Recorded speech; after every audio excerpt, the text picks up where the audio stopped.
আসসালামু আলাইকুম। সবাই কেমন আছেন? আলহামদুলিল্লাহ আমরা সবাই সুস্থ আছি, ভালো আছি। তো সকাল সকাল এই যে আপু গরুর বট দিয়েছিল, আর এই যে আমি পরোটা বানাইছি, আর হচ্ছে গরুর গোশ একটুখানি ছিল, ওটাও আমি পুরো জাল দিছি। তো এটা দিয়ে সকালে নাস্তা করব। তো এই যে ছেলেকেও একটু খাওয়াইতেছিলাম, ছেলে বলতেছে না। তো যেটা বলতেছিলাম যে মানুষের অনেক প্রিয় হতে চাই, কিন্তু কেন জানি না অনেক দূরে সরে চলে যাই। হয়তো এটা আমাদের নিজের দোষও হতে পারে, বা অন্যের দোষকেও নিজের ঘাড়ে নিতে হয়। তো যাই হোক, অনেক অনেক চেষ্টা করি, বিশ্বাস করেন। আর আপনারাও নিজের দিক থেকেও মিলিয়ে নেবেন যে মানুষের যত প্রিয় হতে চাইবেন ততই দূরে সরে যাবেন। আর যদি অপ্রিয় থাকেন তো আস্তে আস্তে তাদের ভুলটাও বুঝবে, বা আপনার ভুলটাও সংশোধন হবে।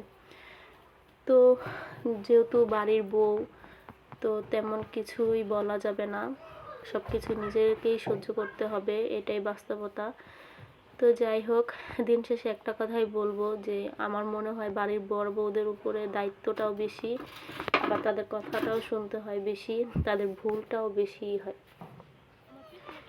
তো এদিক দিয়ে যে ভাত খাবো দুপুরবেলায়, বাবুর আব্বু বলতেছিল যে মাছ টাছ কিছু রান্না করো না, শুধু ভর্তা বানাও আমার জন্য। তো ভর্তাও কিন্তু অন্যরকম একটা ঝামেলা মনে হয়। তো এই জন্য আমি কি করলাম, মরিচ আর রসুন আর পেঁয়াজ ভেজে একটা ভর্তা বানাবো, আর হচ্ছে আলু ভর্তা বানাবো।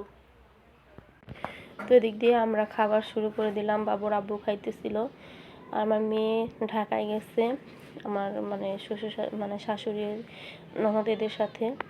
তো এই যে দিক দিয়ে মাছ ভুনা করছি, 2 পদের ভর্তা বানাইছি, আর হচ্ছে আমের দিন যেহেতু আম দিয়ে ডাল রান্না করছি।